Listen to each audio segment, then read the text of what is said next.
Muy buenas tardes y bienvenidos una vez más al Auditorio Luis Guillermo Vélez del Congreso de la República para que juntos transformemos este espacio en un aula académica de las leyes en pedagogía de la ley con el doctor Gregorio El Haj, quien es nuestro catedrático, nuestro secretario general del Senado de la República y nuestro director del Centro de Investigaciones y Altos Estudios Legislativos, CAEL. Desde la producción nos han informado estos días que muchas personas han escrito preguntando cómo pueden hacer para asistir a estas clases, a estas cátedras, y hoy aprovechamos para comentarles que lo pueden hacer de dos maneras, ya sea de manera virtual a través de nuestras redes sociales en @ccongresocol y @senadocael, pero también lo pueden hacer de manera virtual acompañándonos aquí en el Auditorio Luis Guillermo Vélez, que con gusto lo recibiremos. Lo que sí deben hacer es estar muy pendientes de nuestras redes sociales para que sepan qué día y qué hora se van a realizar estas clases, estas cátedras de pedagogía de la ley con Gregorio El Haj. Por este recinto del saber han pasado muchos invitados de la talla, además del Registrador Nacional del Estado Civil, el doctor Alexander Vega Rocha, también el magistrado César Augusto Lorduy Maldonado, con quienes abordamos aquí en este mismo recinto el Código Electoral y todo lo que este tema envuelve. Hoy claramente no es la excepción, pues nos acompaña la ministra de Agricultura y Desarrollo Rural, la doctora Jennifer Mojica Pérez, quien obviamente quiero contarles un poco sobre su extensa hoja de vida, su perfil.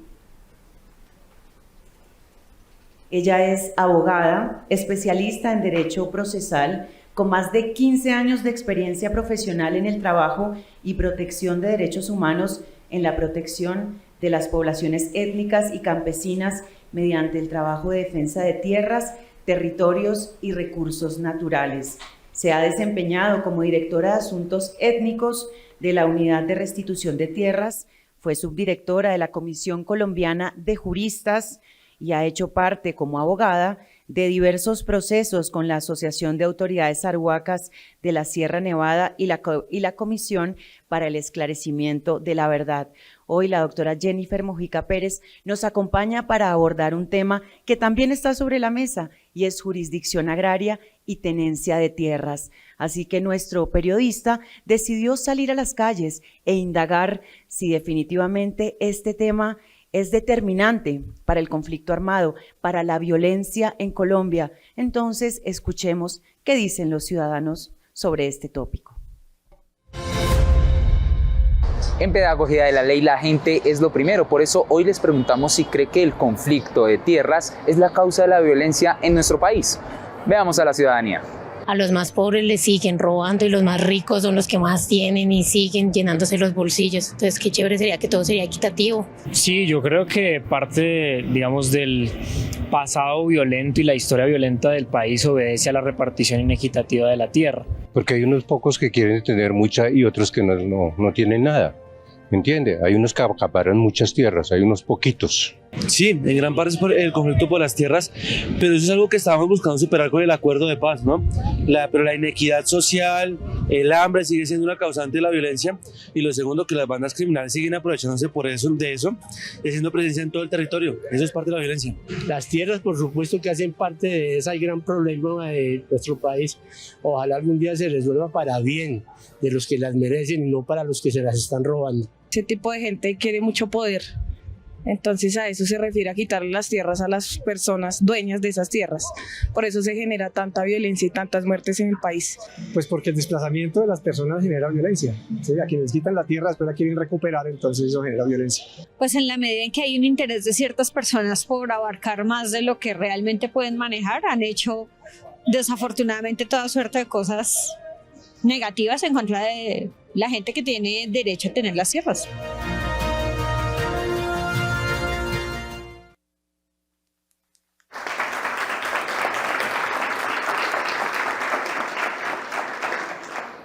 Bienvenidos a esta nueva edición de nuestra cátedra Pedagogía de la Ley, una realización del Canal Congreso, por supuesto, el Senado de la República, y el Centro de Altos Estudios Legislativos, CAEL, que es la herramienta de investigación académica y científica con que cuenta el Senado de la República.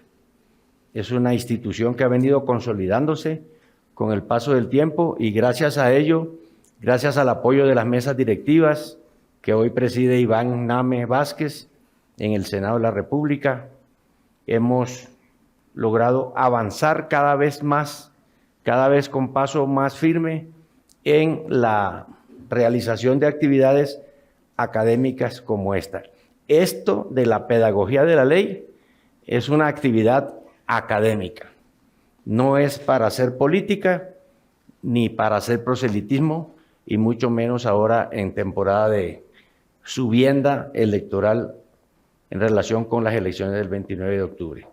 Nuestro propósito es, en general, tomar las leyes que los sondeos nos indiquen son los que más interesan a la comunidad para cumplir una vieja creencia, un mandato, incluso un latinajo, que dice que la ley se presume conocida por todos, que todos estamos obligados a cumplirla aunque no la conozcamos.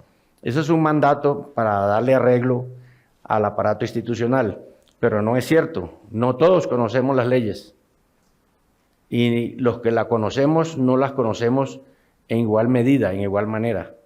Por eso lo que nos proponemos es entonces llegar con unos fundamentos, con unas lógicas jurídicas, netamente jurídicas, desde el punto de vista académico, en estas clases, en estas cátedras, que lo que pretenden es dar el punto de vista de los mejores conocedores sobre los temas que abordamos.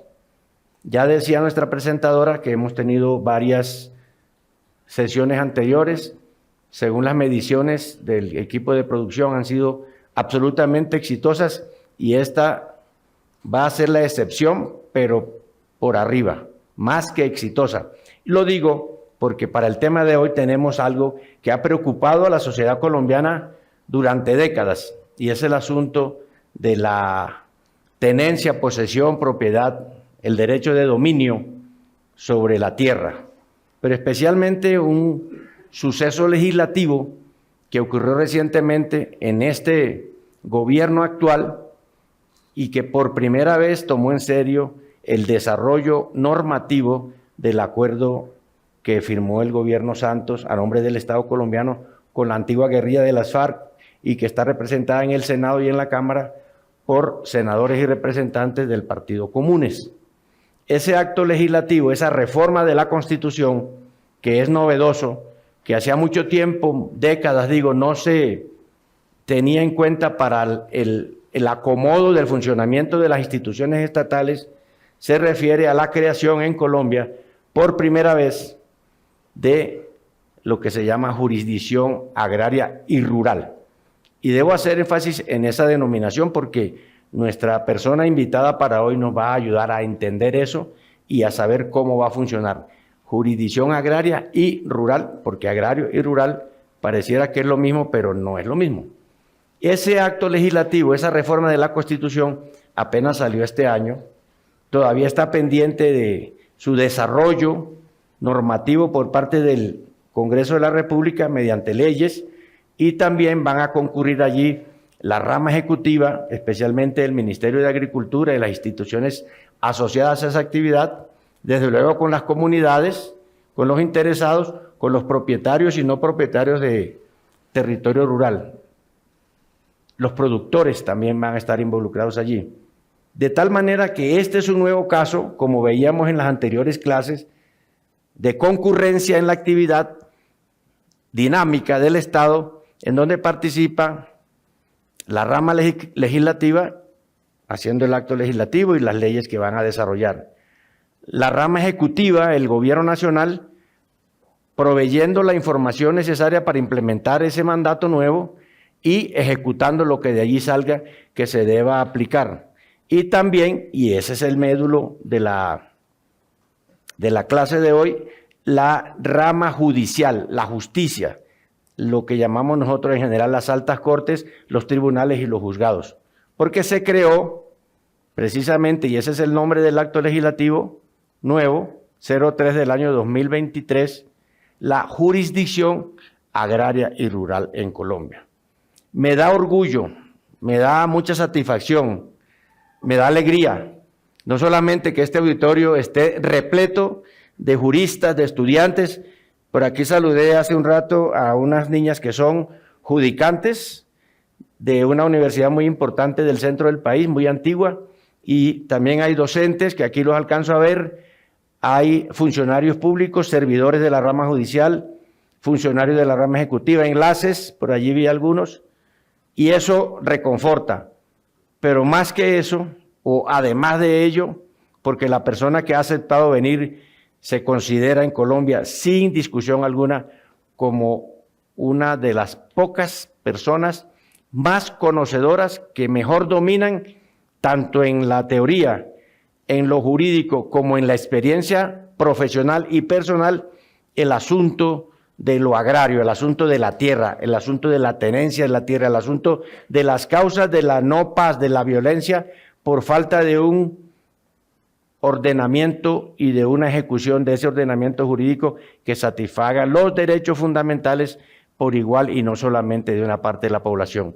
La doctora Jennifer Mojica Flores, ministra de Agricultura en este momento, le quiero pedir que nos acompañe acá en el estrado de esta clase, de esta cátedra de Pedagogía CAEL, para que entonces hoy aprovechemos su presencia. Bienvenida. Aquí tiene usted su pupitre para que nos asista. Muchísimas gracias, ministra. Debo decir en aras de la realidad, no habíamos encontrado una persona que con tanto entusiasmo quisiera venir a compartir su conocimiento, su experticia, que hace un complemento muy importante entre lo teórico que uno aprende en la profesión de abogado con la sabiduría que da el ejercicio en los territorios, en la gente, con las comunidades, resolviendo cosas, enfrentándose a contradictores legítimos en los estrados judiciales y ahora a la cabeza en el Estado colombiano del ramo de lo que tiene que ver con lo agrario, lo rural, la agricultura en otras dimensiones. De manera que bienvenida a nuestra profesora de hoy, la doctora Jennifer Mojica. Muchas gracias, doctor El Hashi, secretario. Qué importante función la del CAEL de poder generar espacios para la pedagogía sobre las normas, el proceso democrático que se surte en el Congreso para la discusión de normas es un proceso en el que los abogados sembramos toda nuestra fe, pero cuando uno ya entra en esta dinámica se da cuenta que es un proceso bastante complejo y de pronto ese llegar a la ciudadanía, a que se comprenda las motivaciones de las normas, el contexto en el que se da, el problema que se busca solucionar, es algo en lo que tenemos que trabajar y le felicito por esta labor tan importante. Yo también soy profesora, ahora tuve que abandonar esa labor temporalmente porque las ocupaciones no me dan tiempo, pero siempre pienso que el proceso de enseñar es el proceso que le reafirma a uno y le pone las cosas más claras en la cabeza. Así que me encanta poder hablar de estos temas tan importantes. Ya vamos notando entonces, además de lo que yo he descrito, la calidad humana de la persona que hoy nos acompaña, que para mí también es muy significativo tener docentes del mejor nivel nacional e internacional, pero que además lo hagan con gusto, con ganas, con deseo de ayudar, de formar, que es de las cosas más difíciles. Y comencemos. Nuestro tema de hoy, ya se sabía, es el asunto del acto legislativo, la reforma de la Constitución Política que estableció por primera vez en Colombia la existencia de la jurisdicción agraria y rural. Jurisdicción quiere decir un grupo de funcionarios de la rama judicial que tienen unas competencias, unas funciones, unas responsabilidades sobre ese tema específico. Podríamos comparar, por ejemplo, con la jurisdicción laboral, para que tengamos una idea de cómo va a funcionar esto. No existía en Colombia. Esto de la jurisdicción agraria es separar de algo que existió siempre y que se convirtió seguramente en un obstáculo para lograr soluciones rápidas. Dentro de todo lo civil, dentro de la jurisdicción civil ordinaria, siempre ha venido, y todavía está allí transitoriamente, el asunto agrario y rural, de manera que ahora se le da, como decimos en el derecho parlamentario también, que ha cobrado personalidad jurídica, autonomía jurídica, existencia propia, que no depende de otra configuración orgánica dentro de la misma rama judicial. El tema existía, pero no tenía una jurisdicción propia. Se le ha dado personalidad dentro de la Constitución política al más alto nivel. Ministra, profesora Jennifer, este proyecto formalmente llegó por iniciativa congresional, pero el Ejecutivo participó vivamente, muy activamente, en la discusión, en el análisis y en la configuración y en la redacción final de lo que hoy es el texto del acto legislativo 03. 5 artículos nomás han revolucionado y van a causar una importantísima consecuencia positiva en el devenir colombiano para un logro que no ha sido posible porque esto no se había hecho, y es el de resolver finalmente cómo es que debe manejarse el asunto de lo rural y lo agrario en términos de tenencia, posesión, propiedad, en términos de el dominio de la posesión, de la tenencia y de la propiedad, el dominio, el derecho de dominio sobre lo rural. ¿Nos cuenta cómo fue ese proceso de confección? Efectivamente fue un acto de iniciativa legislativa. Hay que traer a colación que desde 2016, con la firma del acuerdo, se había establecido como parte de la reforma rural integral hacer una jurisdicción agraria, y se había hundido en varias oportunidades anteriores este intento de reformar la Constitución, y en esta ocasión se logra en el primer año generar todas las discusiones y aprobación en los 8 debates que se hacen para una reforma constitucional. Esta reforma tuvo una particularidad, y es que se nutrió del debate que se dieron en las dos cámaras, tanto en la Cámara de Representantes como en el Senado, y además tuvieron participación activa las altas cortes. Tuvimos momentos de socialización y de retroalimentación de lo que finalmente fue el proyecto, escuchando todas las perspectivas y puntos de vista que diera claridad y que generara consensos en torno a la naturaleza de la jurisdicción, a sus funciones, a sus alcances, e inclusive con las altas cortes para que esto permitiera un equilibrio y una aprobación total. Inclusive ahora que estamos ya a puertas de erradicar el proyecto de la ley que reglamenta el procedimiento, tengo que comentar que este proyecto se ha venido elaborando de la misma manera, con un consenso y una discusión técnica amplia con todas las cortes. Está el Consejo de Estado, la Corte Suprema de Justicia, el Consejo Superior de la Judicatura, y estamos en un proceso ahora de socialización y discusión con las comisiones correspondientes para que cuando radiquemos el proyecto sea o tenga un mayor consenso posible. Nuestra intención, o la intención de la jurisdicción, es llegar la paz al campo, lograr un proceso de justicia expedito que permita que tramitemos todas las diferencias sobre la tierra y la propiedad de la tierra de una manera institucional y jurídica, que le dé seguridad jurídica a todas las personas y que genere también una puerta de apertura para poder generar el desarrollo de inversiones, crédito y financiación que hace falta. Muy bien, vamos viendo que el asunto es bien complejo. Desde ahora me atrevo a pedirle que seguramente la vamos a convocar de nuevo para los detalles, porque si ya hay proyecto de ley en desarrollo para elaborarse, seguramente será presentado muy pronto, el Congreso lo va a abordar con el mismo entusiasmo que hizo el acto legislativo, y ese también tiene que ser tema de la Cátedra de Pedagogía de la Ley.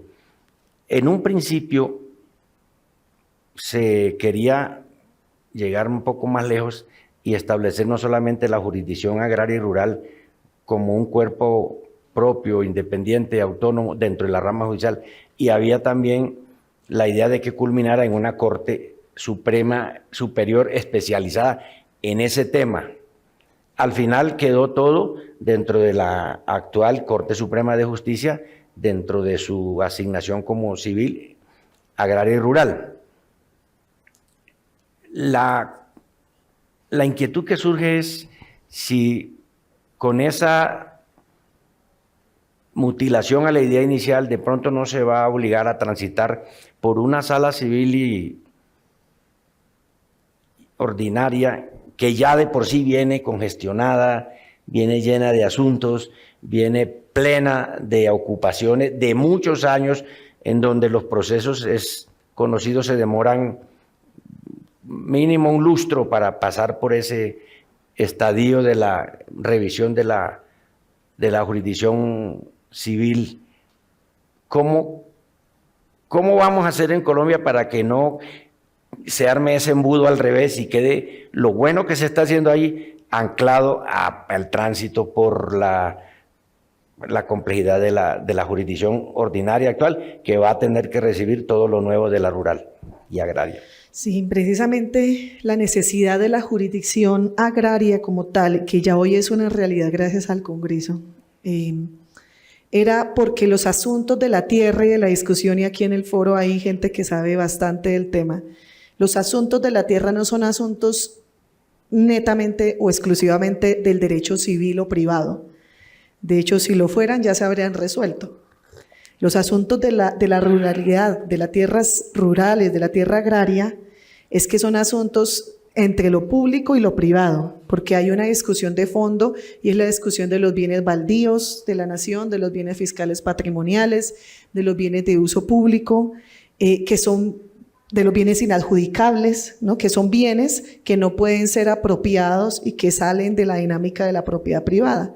Inclusive tenemos hoy un estado casi que digo yo, aunque no ha sido declarado, pero estamos muy cerca de cosas inconstitucional, o sea, un estado de caos completo en la discusión entre lo que es propiedad privada y bienes baldíos, que lo ha declarado la Corte desde 2017, que ordenó hacer un proceso de clarificación masiva de propiedad para saber qué es público y qué es privado, y que este año, a principios de año, ordena a la Agencia Nacional de Tierras, e inclusive este acto es parte del cumplimiento de esta sentencia de la Corte, que obliga al Estado colombiano, al Ejecutivo, al Gobierno, a la rama legislativa, poder generar mecanismos que resuelvan la discusión entre lo baldío y lo público. Entonces, en Colombia, el 60% de la tierra no tiene esclarecida su propiedad. Si miramos registros de IGAC, el catastro, la condición de propietario es inferior al 40%, y en el 60% que tenemos información, más lo que no está registrado en catastro, pues lo que vemos es que hay un enorme problema de formalización y de propiedad de la tierra que no se puede resolver sin una justicia que lo entienda. Entonces, cuando esto se iba ante una jurisdicción civil, pues el juez civil tiene también un marco normativo e interpretativo de principios que hace que sea limitado en su forma de fallar, claro. Y es ahí donde está el trancón que tenemos.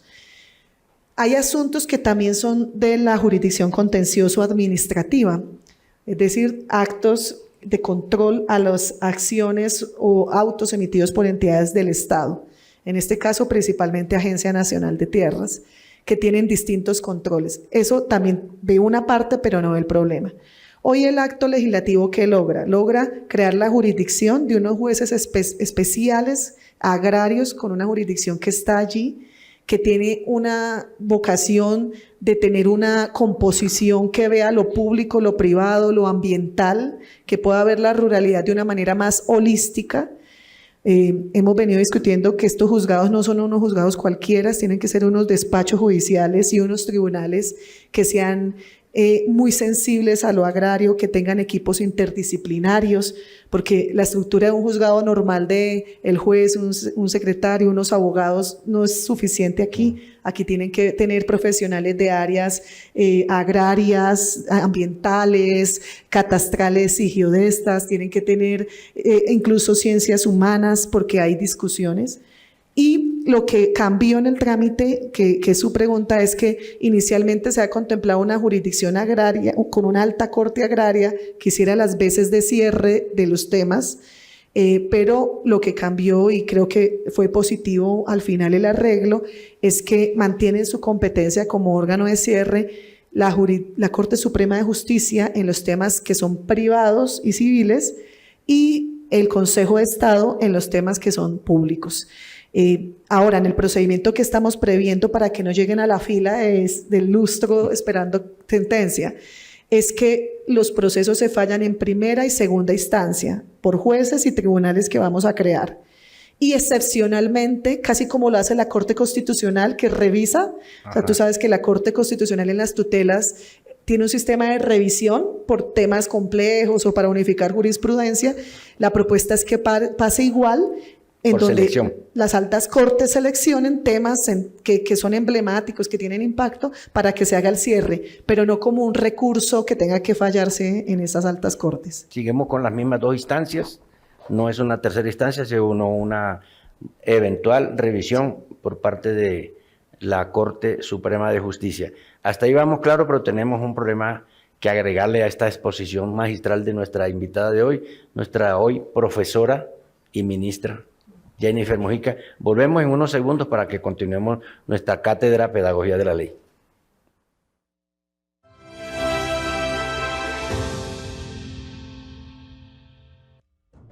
En 2022, un nuevo periodo legislativo inició en el Congreso de la República y con ello, Canal Congreso se renovó.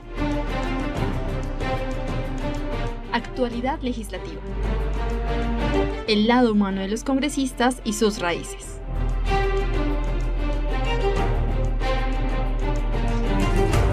La cultura en el Congreso. La opinión de los parlamentarios.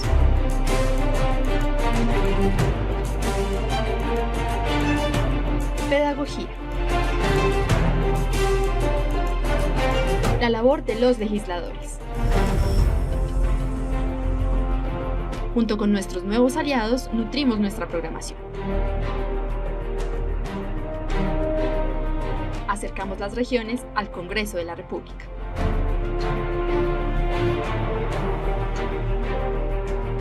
Y lo más importante, el ciudadano tiene la voz en nuestras pantallas.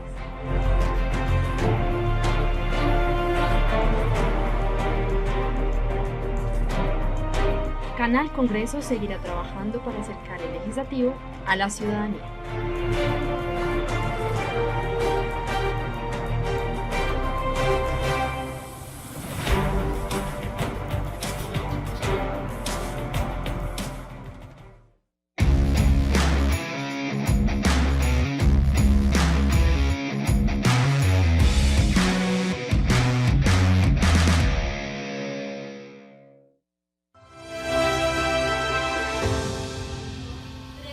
Retornamos a nuestra cátedra Pedagogía de la Ley. Nuestra invitada, la señora ministra de Agricultura, así se llama todavía el Ministerio y Desarrollo Rural. Hay un tema que quiero dejarlo allí porque con mucha precisión la señora ministra, profesora hoy de la cátedra Pedagogía de la Ley del CAEL, nos decía la tensión entre lo rural, lo privado y lo público. Recordemos que uno de los pilares de la configuración de nuestro Estado es la propiedad privada. Y entonces eso es medular para todo lo que se haga institucionalmente. Pero hay una porción muy importante del territorio en términos de kilómetros cuadrados o hectáreas que ustedes quieran, pero también de calidad, de diferencia entre lo privado y lo público, que es la propiedad colectiva. Los resguardos indígenas, que además son imprescriptibles, inembargables e inenajenables. Están allí, como quien dice, congelados, no se pueden tocar, solo para ampliar, no para reducir. Pero también está, motivo de surgimiento de la Constitución de 91, los llamados consejos comunitarios de comunidades afro, que es una especie de resguardos, pero con las comunidades afro, pero no tiene las mismas características. Que hoy cumplen 30 años la Ley 70. La Ley 70, están en 30 años y no es que se haya avanzado mucho por esa maraña administrativa que hay en el Estado colombiano, que toma las normas, se hacen una sola vez y no hay lugar a buscarle una aplicación diferencial según las realidades de las regiones o de las porciones de territorio. Entonces se aplica igualito en Bogotá, en la Alta Guajira, en el Amazonas, en el Chocó y en los llanos orientales, y tiene que ser así porque no tenemos esa cultura del derecho dúctil, del derecho flexible, de la adaptabilidad de la norma genérica. En eso es que hemos avanzado mucho y esta nueva disposición constitucional nos va a ayudar en ello. Entonces les adiciono allí entre la propiedad individual o familiar, también porque tenemos figuras de propiedad familiar, y la privada, el Estado en todas sus manifestaciones, los municipios son propietarios de tierra, los departamentos, el Estado central.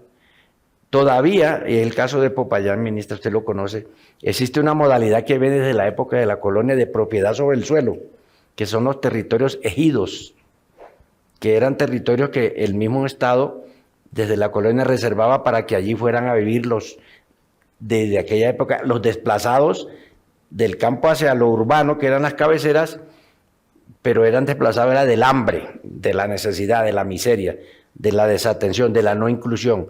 Afortunadamente no fueron desplazados como esa tragedia nuestra que se vuelve cotidiana de también la violencia, el despojo, la persecución, el confinamiento, todas esas manifestaciones que todavía hoy se están viviendo.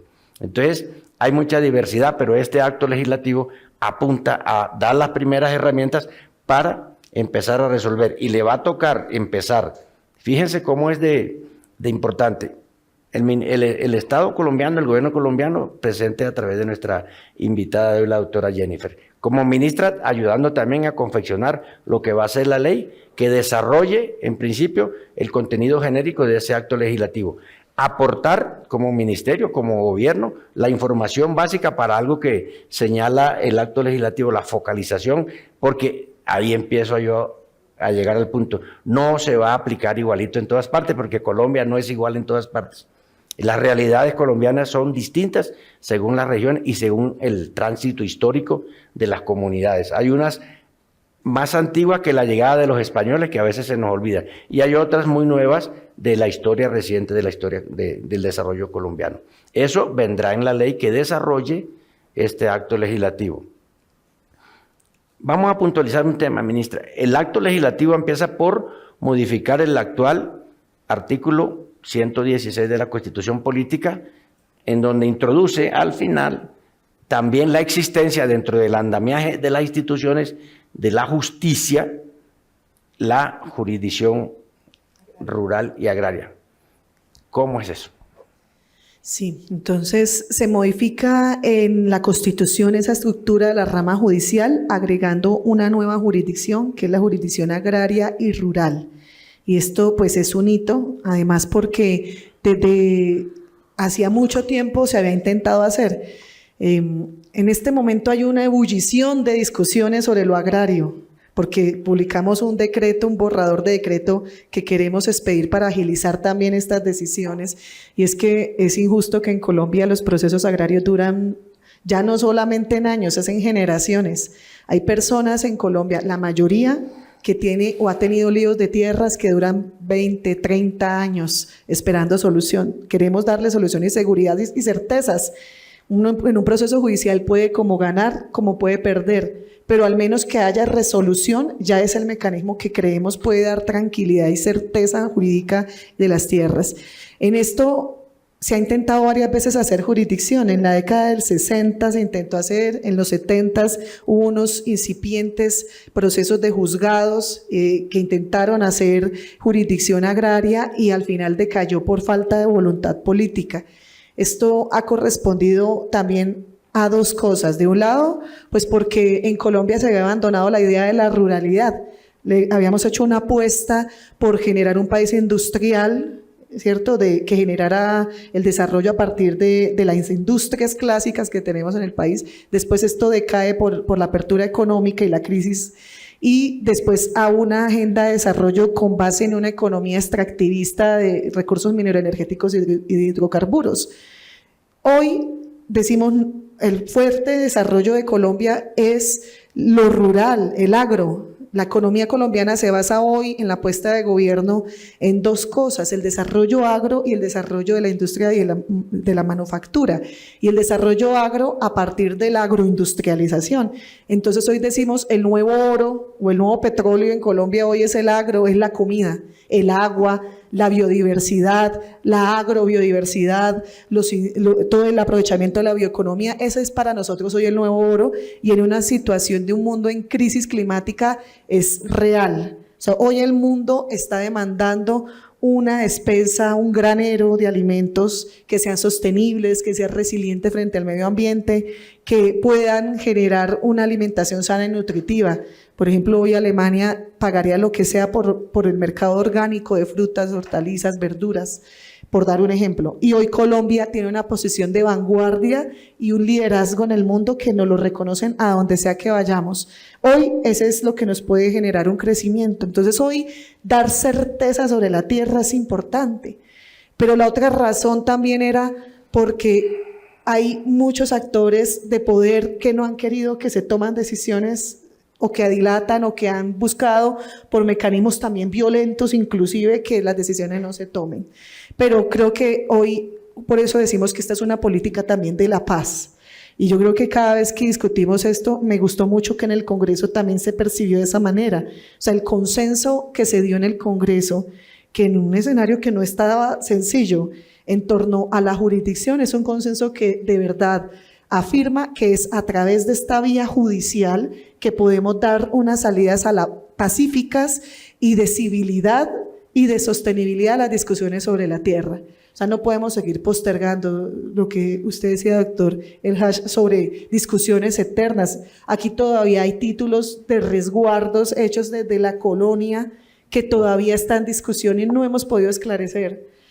Las discusiones sobre los baldíos, sobre los playones, sobre las sabanas comunales, en un país atravesado a lo largo y ancho por ríos y por ciénagas, pues es una incertidumbre de verdad absoluta. Yo creo que lo que hoy necesitamos es claridad de las servidumbres, de los límites, de las herencias, claridad de la propiedad, de las pertenencias. Y todavía tenemos incluso hasta ejidales, tenemos incluso todavía contratos de aparcería sin diluir. Situaciones hoy con el medio ambiente que nos impiden también poder asegurar la tierra. Por ejemplo, hoy en áreas protegidas tenemos un sistema de los más complejos en el mundo de sistemas de áreas protegidas, donde están los parques, los páramos, bueno, una cantidad que hace que hoy quede en incertidumbre. Entonces la idea es poder dar seguridad jurídica, dar garantías, avanzar. Usted dio una característica clave de esta jurisdicción como nos la soñamos, es que sean jueces en territorio itinerantes, porque la idea también es entrar, resolver y salir. Por ejemplo, ahorita usted no me va a creer que la mayor parte de la comida que consumimos en Colombia, el 70% de la comida que producimos en Colombia, que es principalmente producida en la zona andina, o sea, en las cordilleras de nuestro país, piénsense el mapa, la cordillera, en esa zona andina se produce el 70% de lo que comemos y la gente no tiene asegurada la tenencia de su tierra. Los cafeteros, por ejemplo, que es un gremio que lleva 120 años, es el producto insignia de la economía, 330.000 familias cafeteras, que es la mayoría, no tienen todavía propiedad de su tierra. O sea, es el de Boyacá, Cundinamarca, 2 departamentos que son la despensa agrícola. O sea, si esos departamentos no tienen certeza sobre la tierra, sobre los derechos, sobre el uso, sobre el desarrollo productivo, podemos morir de hambre acá. Y el hambre no aguanta. O sea, hoy, por ejemplo, llevamos en vigilia una semana sin dormir por los llanos, por el hambre, por el abastecimiento, pero ¿cómo no vamos a dar seguridad a la tierra? Y está paralizado por falta de una jurisdicción agraria. Entonces, de verdad, esto hoy es un hito histórico y es bueno que el Congreso lo haya sentido también de esa manera. Podemos captar, mire, la dimensión de una cosita de 4 artículos, un acto legislativo. Se proyecta incluso a colocar a Colombia en el escenario mundial, no solamente para hacer autoabastecimiento, seguridad alimentaria, sino para competir en los mercados internacionales con el producto agrario, industrializado o no, que se lleve a los mercados del mundo. Las consecuencias positivísimas de concertar el legislativo, el ejecutivo y lo judicial es lo que nos va a permitir en esto y en todo propiciar el llegar a soluciones que de verdad nos reivindiquen a todos. Yo celebro mucho y siempre pongo como ejemplo esto de la colaboración armónica entre las ramas del poder público. Este es un ejemplo clásico. Solamente una anotación, porque aquí me están requiriendo para que llamemos a comerciales. En el norte del Cauca, sur del valle, hay una figura un poco atípica. Los grandes cultivos de caña, de azúcar, los cañaduzales, en que trabajan comunidades que fueron descendientes de los antiguos esclavos, los negros del norte del Cauca, sur del valle, Puerto Tejada, Jamundí, el mismo Suárez, Santander, Miranda. La explotación económica del producto de la tierra, que es la industrialización de la caña, es de empresas privadas monopólicas o internacionales. Y los dueños de algunas o muchas de esas parcelas son los herederos de los primitivos habitantes de esas zonas. Eso se nos va a empezar a resolver, esos conflictos sociales, que además se le agrega con los campesinos que también tienen allí su interés legítimo de la propiedad a través de esta implementación de la jurisdicción rural y agraria, porque en Colombia la justicia la respetamos entre todos. Volvemos rápidamente, ojalá no sea mucho el tiempo de los comerciales, porque esta charla está supremamente interesante y eso enriquece la cátedra de Pedagogía de la Ley.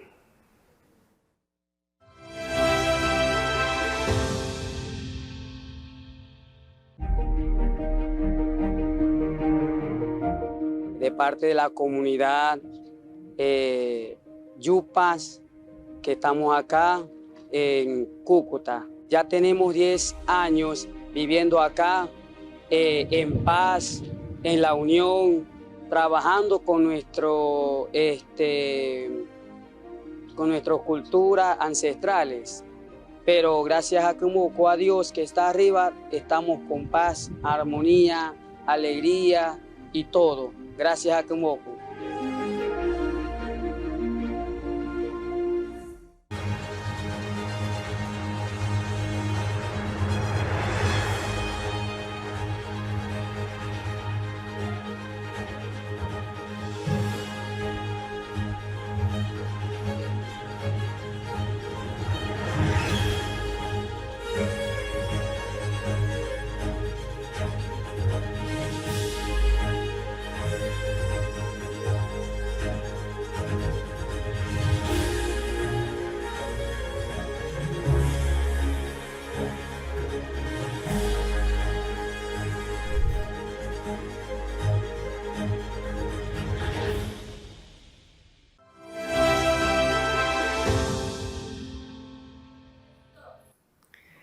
Retornamos a nuestra cátedra Pedagogía de la Ley, una realización del Centro de Altos Estudios Legislativos, la Secretaría General del Senado, con nuestra especialísima invitada de hoy, nuestra profesora catedrática en todo lo que tiene que ver con lo relacionado al derecho agrario, público o privado o comunitario también, la doctora Jennifer Mojica. Nos estaba explicando entonces para esta clase, para nuestros estudiantes que hoy nos acompañan, hasta dónde va a llegar el efecto positivo de haber tomado la decisión política de legislar, modificando la Constitución, sobre el tema de la jurisdicción agraria. Parecería que eso es una cosa allí como que pasajera, como que por cumplir un acuerdo que firmó un gobierno anterior y hasta allí. Como muchas cosas en Colombia que se quedan en lo general de la legislación y nunca se bajan a lo particular, que es donde verdaderamente funcionan. Hay una dimensión que en el receso la señora profesora Jennifer me comentaba, la necesidad de adaptar la parte académica al cumplimiento de estos nuevos mandatos. Nos explica, por favor, profesora. Sí. el mismo abandono en este tema tan estructural para Colombia había hecho que, por ejemplo, los abogados no aprendiéramos derecho agrario. Esa fue una cátedra que desapareció de los pensum académicos, pero no solamente son los retos de los abogados, también pasa con las ciencias humanas, pasa con las ciencias agronómicas y ambientales. Digamos, veníamos en unos esquemas donde pensábamos una agricultura en un modelo hegemónico del monocultivo, dicen los agrónomos, las aguapanelas, o sea, el paquete químico, eran casi como unos farmacéutas, o sea, la formación de la agronomía se había orientado muchísimo en todo este tema de cómo vender el paquete de los farmacias para temas de la agricultura y así, ese era el enfoque. Hacer esta transformación, que es toda la reforma agraria, que implica hacer esta jurisdicción, pero también hacer todo el tema de la agricultura familiar campesina, agroecología. Aquí esto se suma la otra reforma constitucional también muy importante, histórica y además única en el mundo, y es el reconocimiento constitucional del campesinado y de sus derechos como un sujeto de derecho de especial protección para el Estado. A eso también se suma esta jurisdicción. Digo yo que es única en el mundo porque, aunque se viene discutiendo la última década en el mundo sobre la necesidad de proteger al campesino y a sus tierras, al agua, a la agricultura, como el mecanismo de defender la humanidad frente a la crisis, pues muy pocos países han dado este paso y este Congreso y este gobierno lo logra hacer. Entonces, esto requiere una revolución, realmente, poder generar gente. Miren, aquí me acompaña un profesor que viene con sus estudiantes de la Universidad Distrital. No van a creer que la Universidad Distrital de Bogotá es la única universidad que fabrica ingeniería catastral. Geodestas. En Colombia. No puede ser. ¿Cuántos cupos hay al semestre? A ese paso no vamos a lograr. ¿Se gradúan cuántos? Entonces, hoy estamos en un reto. ¿10? O sea, no. Ahí es donde está la apuesta también de la reforma a la educación, del mayor acceso a la educación pública. O sea, ¿cómo vamos a lograr hacer una actualización catastral? O sea, el catastro en Inglaterra estaba resuelto ¿en qué siglo? ¿12? Y aquí estamos en el siglo XXI y todavía no tenemos catastro. Pero ahí vamos. Por ejemplo, IGAC ha venido avanzando. Este año ya lleva 66 municipios con actualización y formación catastral. Al final del año será el doble y vamos acelerando procesos. Hoy hay toda una información científica, información catastral, todo el tema satelital, de nuevas tecnologías, pero yo le digo que, por ejemplo, yo fui subgerente de tierras del INCODER en 2012 y solo ese momento fue que obligamos a que se hicieran levantamientos con información de coordenadas con georreferenciadas, marcas siglas. Antes no se hacía, antes era el topógrafo a pie. La topografía no puede desaparecer. Tiene que transformarse. O sea, estoy dando ejemplos de cómo todo el país tiene que generar una capacidad. A mí, por ejemplo, me dicen, le asignamos para el año entrante 9 billones de pesos para el sector de agricultura. Si yo dijera, pongo la plata que quieran para hacer el catastro en simultáneo, no lo logramos hacer porque no hay suficientes ingenieros, ingenieras. Esto se necesita de verdad crecer. Nosotros creemos que esto va a detonar un cambio, una ebullición también de desarrollos científicos, de ciencia, innovación y tecnología, que es necesario también para generar algo que tenemos, y es que la gente colombiana se vincule a sus raíces agrarias. Como tuvimos tanto abandono y tanto desprecio por lo rural, por lo campesino, usted lo hablaba, políticas de eliminación o normalización de lo indígena, de lo diverso, de lo étnico, se pensaba que lo rural, que la agricultura era lo atrasado, y hoy queremos que esto sea la vanguardia, pues nos toca resignificar, y hoy el campo se envejece, porque los jóvenes ya no quieren, ya les gusta más el celular, pero le tiene que gustar el celular para el agro. Claro. O sea, lo que tenemos es una gran necesidad de generar una agricultura, y quiero que la gente lo entienda. Cuando nosotros decimos que Colombia sea un país potencia agroalimentaria y que estos temas son importantes, no es pensando allá en el campesino de los bambucos, meciéndose en la hamaca y que pesca solo, no es folclore. A veces hay gente que trata de quitarle la importancia al tema. Estamos diciendo es que esta es económicamente la manera en cómo el país va a salir adelante y cómo podemos generar riqueza. No ha habido un solo país desarrollado en el mundo que no haya logrado su desarrollo y el crecimiento económico sin reforma agraria. Y esta jurisdicción es la primera piedra, es la piedra además angular que nos da soporte a toda la estructura. Yo les quiero decir que no debe haber preocupación con que ahora queramos acelerar los procesos agrarios de la Agencia de Tierras, que es el decreto que estamos haciendo, porque va a haber una jurisdicción sólida que le hace control también a esos actos. No debe haber temor en que la justicia falle. ¿Cuál es el temor? Si se va a aplicar la ley, va a ser en derecho como debe ser y no en la guerra como ha sido. Miren que si uno me pone a proyectar en el tiempo, este acto legislativo va a quedar como una huella bien profunda de la realización legislativa de estos tiempos.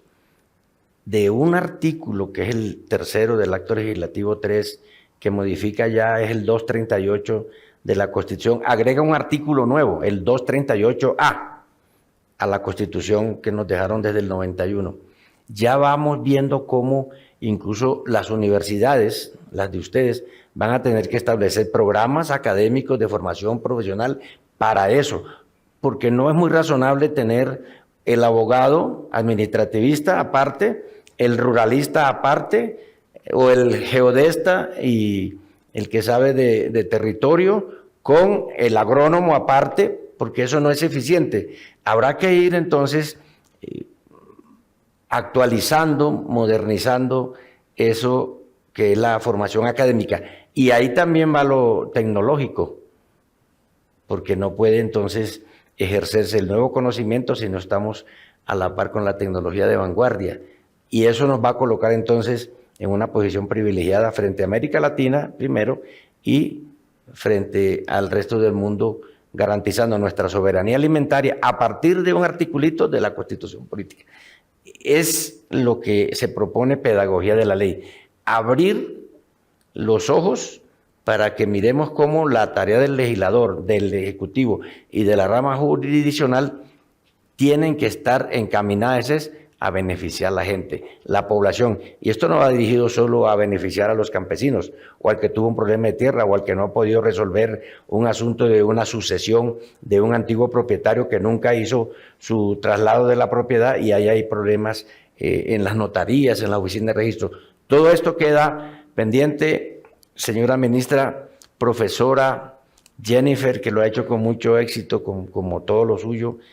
Quiero pedirle que considere la posibilidad de tornar aquí a estos alumnos para que esto continúe y mientras tanto hacemos lo que el formato de esta cátedra establece, unas preguntas directas en persona, en directo, para que usted misma las pueda responder. Bueno, buenas tardes, mi nombre es Alejandra García, estudiante de la Universidad del Valle.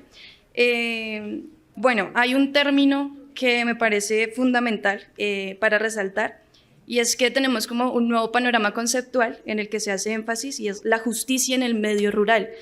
Y esta justicia rural, como pues lo menciona, debe ser exactamente para la gente rural. Entonces aquí mi pregunta es, ¿cuál es la función que el campesino, que la gente que vive en terrenos baldíos, que las comunidades que están en asentamientos, viene a ejercer aquí, o cuál es la oportunidad que se les va a dar a ellos para que también tengan voz y voto en sus beneficios y en sus retos a seguir? Sí, pues la jurisdicción busca eso, dar respuesta efectiva a esas reclamaciones. Yo les cuento que hay 35.000 expedientes en la Agencia Nacional de Tierras hoy de históricas reclamaciones que no han sido atendidas. Hay millones de tierras en procesos litigiosos en curso que no habían sido atendidas en distintos jueces y en las altas cortes. La jurisdicción lo que busca es permitir que la gente tenga un recurso judicial efectivo, es decir, una ventana a donde pueda reclamar con un Estado que le garantiza su representación legal, su defensa, su proceso y que pueda recibir una respuesta oportuna que le permita dar garantía a sus derechos territoriales. Sí, muy buenas tardes. Mi pregunta es, el campo como tal es muy olvidado, pero yo me quiero referir específicamente a la población con discapacidad que vive en la zona rural. digamos que si para la comunidad con discapacidad es difícil el acceso a la educación, a la salud, al empleo, ¿cómo vamos a garantizar que las personas con discapacidad del campo puedan acceder a esos beneficios? Porque, pues, repito, si es complicado aquí en Bogotá, ¿cómo será, no sé, en Chocó, en Tumaco, en La Guajira? ¿Cómo podremos garantizar que las personas con discapacidad campesinas de Colombia tengan algún tipo de seguridad jurídica y que el Estado lo abarque y que lo defienda como tal, como lo establece la Constitución Política? Sí, yo creo que ahí en eso tiene toda la razón, en que no hay una gran claridad sobre los temas. Le cuento que en general en los enfoques diferenciales siempre ha estado muy rezagada las políticas generales. En nuestro ministerio tenemos hasta ahora una dirección de mujer rural y una dirección de juventud rural. Están también las dependencias especializadas en el sector, en temas étnicos de población afro y de población indígena, y ahora tenemos que generar las rutas para la población campesina, que desde el 5 de julio fue reconocida, y para población en situación de discapacidad, pues estamos ahora con una apuesta de construcción de políticas de la mano del nuevo Ministerio de la Igualdad, que tiene sus instancias de formulación de política en temas de población en discapacidad.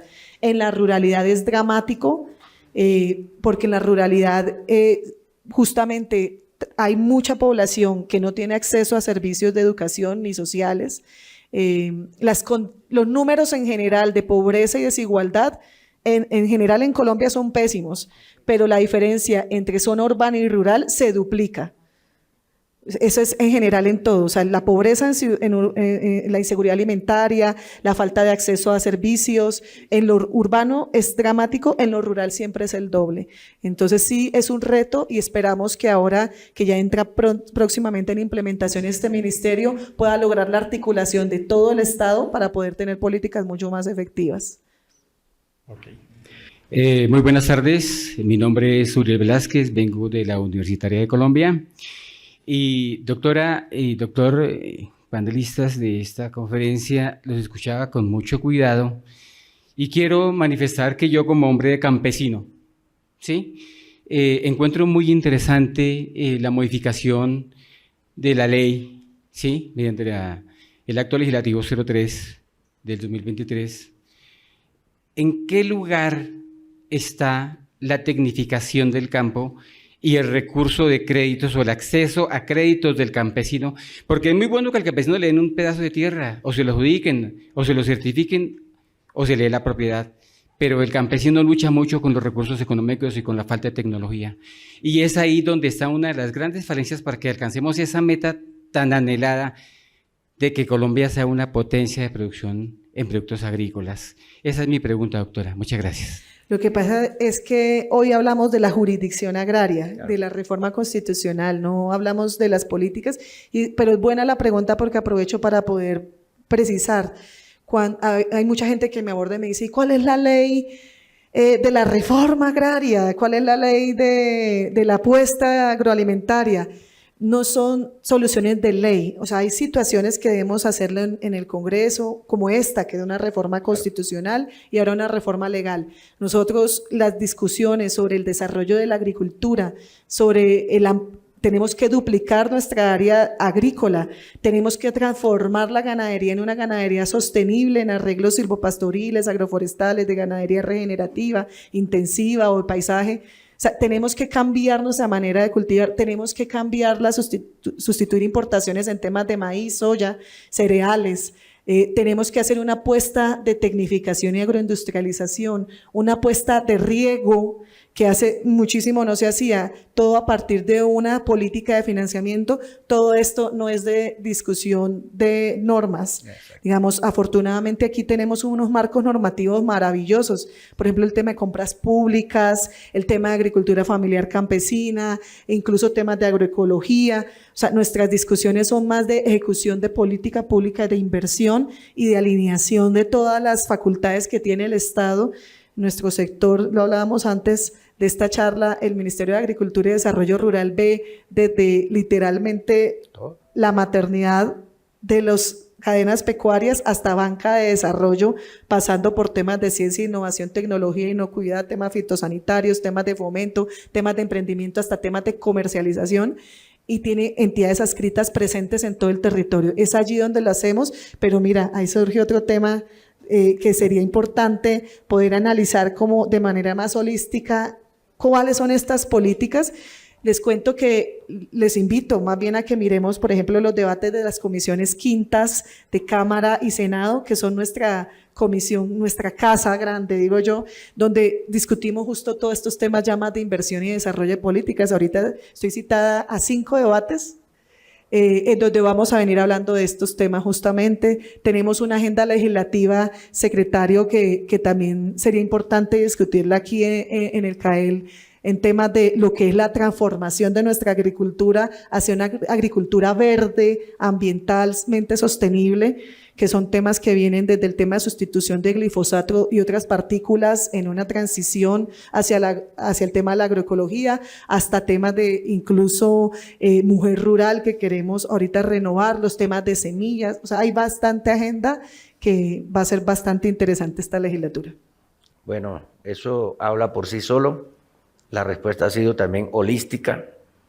Quiero expresarle nuestra gratitud a nuestra distinguidísima profesora ya de planta en la pedagogía CAEL, Pedagogía de la Ley, para que nos acompañe en la próxima realización el jueves de la semana entrante. A ustedes el agradecimiento de siempre, nuestro deseo porque lo aquí dicho haya sido comprensible, lo podamos aplicar y lo podamos enriquecer. Nos vemos nuevamente en Pedagogía de la Ley.